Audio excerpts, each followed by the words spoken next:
Well, a very happy Easter to everyone, and again, a warm welcome to our guests, and whatever stirred your heart to be here today to celebrate Easter. It's good to be together. You know, it's been a uniquely difficult year, and we're just now coming out of the woods of the pandemic, and it's just nice to see every week we get to see a little bit more of the faces of our parishioners, and of course, new folks as well. I was reminded last night, we had the big Easter vigil. It was so exciting. We have the baptism of our new Catholics and bringing them into the church and those coming into full communion. I was reminded of one of my, I should say, maybe less perfect times as a papal master of ceremonies. I was with Pope Francis, and it was his first Easter vigil, and I was assigned next to him. And at the beginning of the Easter vigil, there's the Easter candle, and everybody's lighting their candles. It's very dark. And I had one job. It was to light the Pope's Easter candle, to put the glass follower on it so it wouldn't drip, and then give it to him, which I did. And so then we get up to the high altar, and we're the deacon singing the Exultet. It's just beautiful, beautiful stuff. I'm kind of getting swept away in the music. And then I look over, and I see Pope Francis going like this with his hand, and there's like wax dripping all over his hand. I had one job, right? So I took the candle and I gave it to the deacon so it would drip on him and not the Holy Father. But he and I had a good laugh about it after the Mass. But life has its failures. More lighthearted ones like this one, but also very serious ones. Sometimes catastrophic ones. And even if our lives seem to be going okay, we're constantly faced with the tragedy around us. A young person killed in a car accident, suffering abuse at a young age, which sets our life in a destructive direction. Mother who's struck by a debilitating disease. A husband or wife whose spouse decides they just don't want to make the marriage work anymore. The father who works his whole life at a job and in the end gets let go when the company downsizes. And we can think of this past year, those who have gotten sick and those who have died, those still recovering, those who lost jobs and businesses during the pandemic.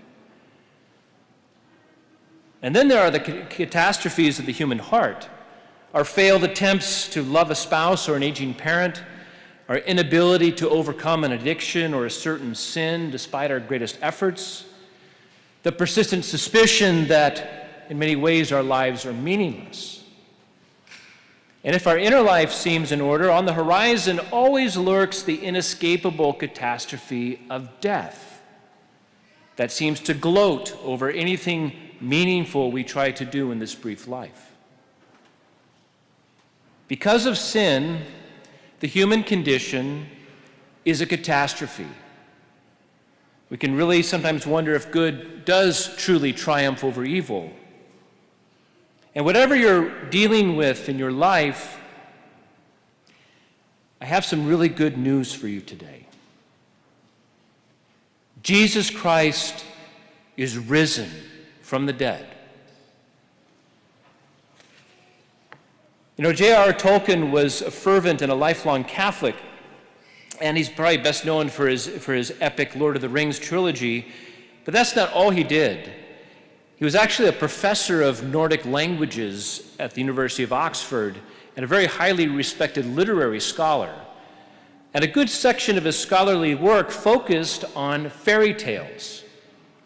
And Tolkien noticed that in every great fairy tale contains some catastrophic moment when all seems lost, when darkness finally seems to extinguish the flickering spark of hope. And then that spark ignites and begins to burn more brightly, which in turn overcomes the darkness. In other words, the catastrophe is the gateway to the ultimate triumph of the story. And he called this reality a eucatastrophe. Tolkien made up the word. He made up all sorts of words. He even wrote his own language. But eucatastrophe takes catastrophe and puts the Greek prefix EU in front of it. That means good. A eucatastrophe. In fairy tales, good triumphs over evil through the eucatastrophe. And that's great for fairy tales, but is this also possible in reality? Wouldn't it be nice if the catastrophe of our lives could become a eucatastrophe? And the greatest eucatastrophe is the greatest story ever told, but with one great distinction. And Tolkien made this point to his friend C.S. Lewis when Lewis was still an atheist. Tolkien said, "The difference between fairy tales and the Gospels is this. The Gospels actually happened. God really became man, and he really died on the cross, and he truly rose from the dead." I mean, we like fairy tales, but we know they didn't happen. And this is the crux of Christianity, that all this is really true. This is what makes us Christian, that Jesus of Nazareth is God the Son, that he truly died in the flesh, that he truly rose from the dead and is alive now. The resurrection is a fact. Jesus Christ is risen. If you believe that, then the catastrophe of your life and of my life can be caught up in the eucatastrophe of the cross. The tragedies and failures that face us every day, you know them all too well, when united to the cross, then become the gateway to our ultimate triumph. Every catastrophe in the history of salvation and the history of our lives orbits around that central truth and receives its meaning and its power from it. Look at the story of your life, and you'll likely find that Tolkien's concept of the eucatastrophe is true. Look back at the times of real crisis and hardship, and discover that those were the moments that made us grow, perhaps brought out what was best in us, or showed us what we needed to change in our lives.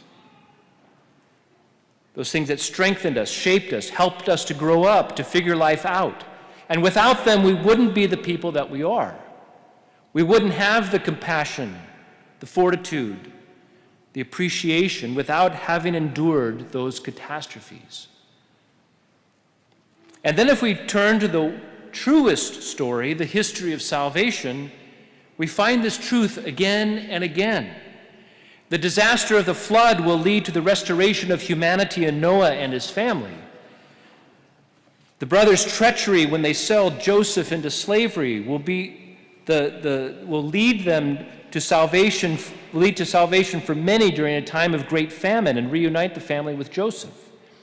The cruel slavery and death under Pharaoh will lead to the revelation of God who saves his people and leads them to the promised land.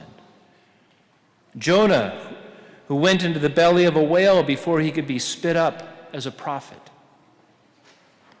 Through these terrible events, trials, suffering, behind all those little stories of death and resurrection is the one great story that God is laboring to bring about.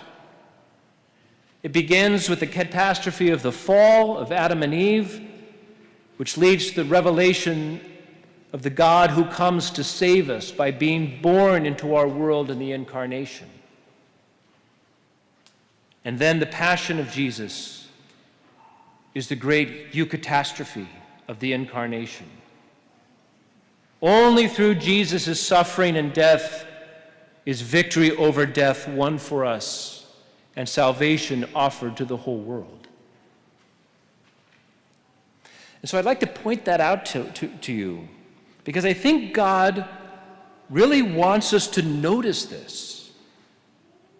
We don't want to go before him at the end of our life in judgment and be like, well, I didn't think that all that stuff was really true. And he'll be like, didn't you notice all the clues I gave you? Didn't you notice all the hints and the signs and the evidence? Did you ever think about why the sun sets each night and then rises in the morning? Or how winter, when everything dies and then comes back full of life in the spring? That seeds get buried in the ground and then rise and bear fruit? That you went to bed each night and slept and then got up again? That you got angry with people, but then you reconciled and restored relationships to be even stronger and better? You got sick and then you got well. Literally, I wrote the truth of my death and resurrection into reality and into nature itself, so that you could live with and see and experience this great truth every day, that Jesus Christ died and then rose triumphant, so that sin and death could be destroyed. Okay, but here's the problem. When you're in the middle of the story, you can't see the end. Nights can be long. Winters can be long. Illness is protracted. Resentments can linger and burn. No resurrection seems in sight. Now, this is important because this is where our enemy comes into work. He focuses our eyes on our present suffering. Right? It's really easy to do now with that obsession about media and social media. Focuses our eyes on the present suffering, dims our memories of how things have worked out before, blocks the light from the dawn, and so attacks hope, inducing fear and anxiety and worry. Our enemy wants us to see and to believe that there is only the catastrophe. This is a lie. Jesus Christ is risen.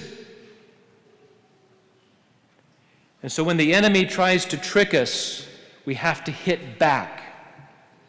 That's a lie. Jesus is Lord, and he is risen from the dead, and he is my Lord. And it was with great joy last evening that we baptized those people who came to believe that this story is true. They all came from different backgrounds, with different stories of their own, different joys and sorrows, with their own catastrophes and triumphs in life. And they have all come to believe and to know the truth of the Gospels, and now seek to unite themselves fully to his body, the church. And so last night, their stories became part of the story of salvation. And today, Jesus speaks to us as well. In a few moments, we will renew our baptismal promises and recommit ourselves to life in Christ. And we rejoice with great joy because the story of the Father's unwavering love throughout a history marked by a failure is true, more true and more real than anything we could ever hope for or imagine. The truth that all catastrophes can be taken up in the eucatastrophe of our crucified and risen Lord. Brothers and sisters, Jesus Christ is risen.